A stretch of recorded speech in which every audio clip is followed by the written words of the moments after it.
Méditer pendant 10 heures comme un moine Shaolin, voilà le défi, le challenge que je me suis lancé lors de la vidéo que j'ai tournée avec Dali. La prochaine vidéo qui devrait sortir après celle-là, ça sera 10 heures de méditation dans une journée. Surtout connaissant les bienfaits de la méditation, il me fallait essayer. Le premier bienfait de la méditation et aussi le plus connu, c'est la réduction du stress. Le fait de se concentrer, le fait de faire attention à nos propres pensées, de se recentrer sur son propre corps, ça nous permet d'être plus en phase avec notre spiritualité, mais aussi avec le moment présent. Or, ce qui cause le stress, c'est soit des choses du passé que l'on ressasse, soit des appréhensions du futur que l'on émet. Le deuxième point, c'est l'amélioration des capacités mentales. Il y en a deux principales. La première, ça va être les capacités mémorielles, et l'autre, ça va être l'attention. Et il y a pas mal de pistes sur la méditation quant à la maladie d'Alzheimer. Et dans un monde qui va de plus en plus vite et de plus en plus digitalisé, on attire notre attention sur des choses qui sont plutôt mauvaises, malsaines pour nous. Le troisième point, c'est la réduction des maladies cardiovasculaires.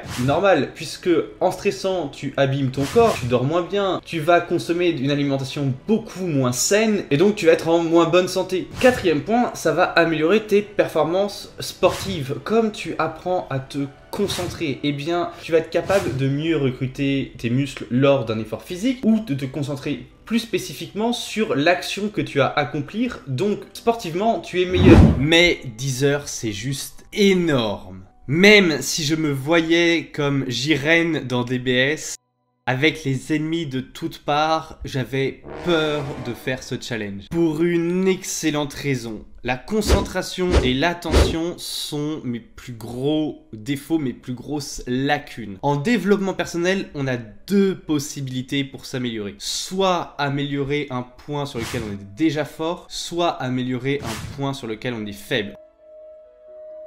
Pour affronter la peur de ce défi, j'ai décidé de lancer un live TikTok en même temps pour être certain de ne pas faillir et aussi fournir la preuve de réussite de ce challenge.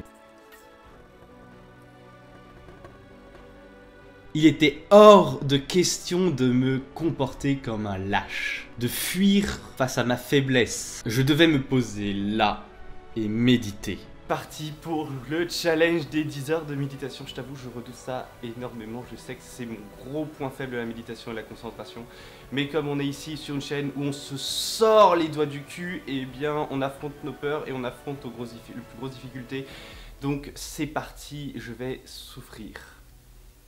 Si je voulais ressembler plutôt à Netero lors de son entraînement ultime,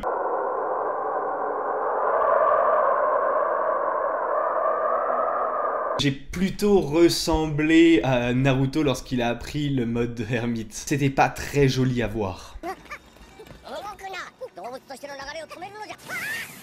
Déconcentration après déconcentration, j'ai lutté. Inattention, pensée particulière, ce qu'on en a envie de saisir lors de la méditation, de ne plus penser au fait de respirer, de ne plus se concentrer sur sa respiration. Simple tentation de toucher le plaisir juste de penser.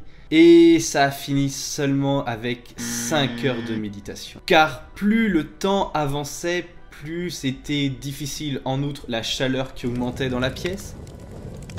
La fatigue qui s'accumulait, mine de rien.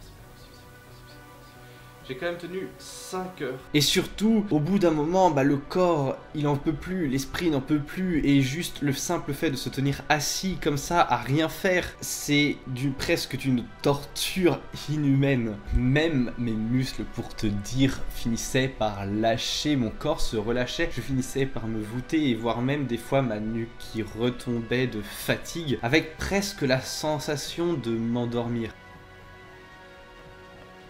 Je n'en pouvais plus.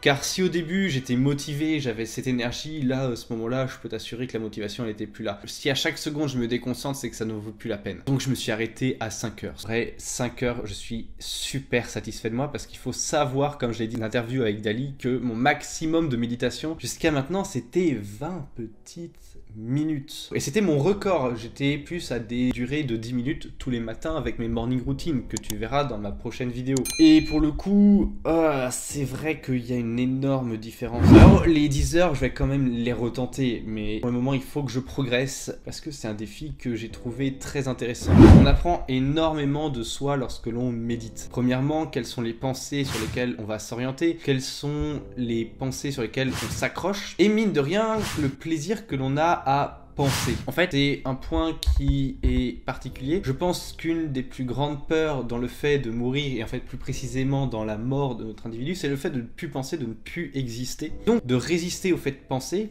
ça nous confronte directement à cette mort-là. On est très proche de ce qu'on appelle le divertissement pascalien. Ce que Pascal appelle divertissement dans son fragment de pensée, c'est tous les divertissements qui nous empêchent de penser à notre mort. Et bien en l'occurrence, là, c'est ni plus ni moins ce que j'ai fait. On est obligé de penser à sa propre mort à un moment ou à un autre. C'est quelque chose auquel on n'échappe pas et c'est une expérience des plus importantes et des plus enrichissantes que l'on puisse faire. La leçon principale que je veux t'apprendre ici, c'est que méditer 5 heures, c'est super bien, on apprend énormément de choses. Mais le problème, c'est que débloquer 5 heures dans sa semaine, c'est pas évident. C'est un énorme bloc. Alors quand on travaille, quand on fait des études, quand on a le lycée, le collège, peu importe, c'est un temps qui est difficile à trouver, encore plus quand on a des enfants, franchement. Or, atteindre ce même temps avec des habitudes. Si tu fais 45 minutes de méditation par jour, eh bien tu vas atteindre ces mêmes 5 heures. Ça va te prendre beaucoup moins de temps, ça va être beaucoup plus facile de trouver 45 minutes dans une journée que de trouver un bloc de 5 heures dans ta semaine. Je te dis pas non plus d'atteindre un temps aussi grand, c'est quelque chose d'impressionnant. Si tu te fais que 10 minutes, 20 minutes, tu auras tous les bénéfices de la méditation que j'ai évoqué plus tôt. Et c'est pour ça que j'ai envie de te parler du pouvoir des habitudes. Une habitude, c'est un moyen d'obtenir des résultats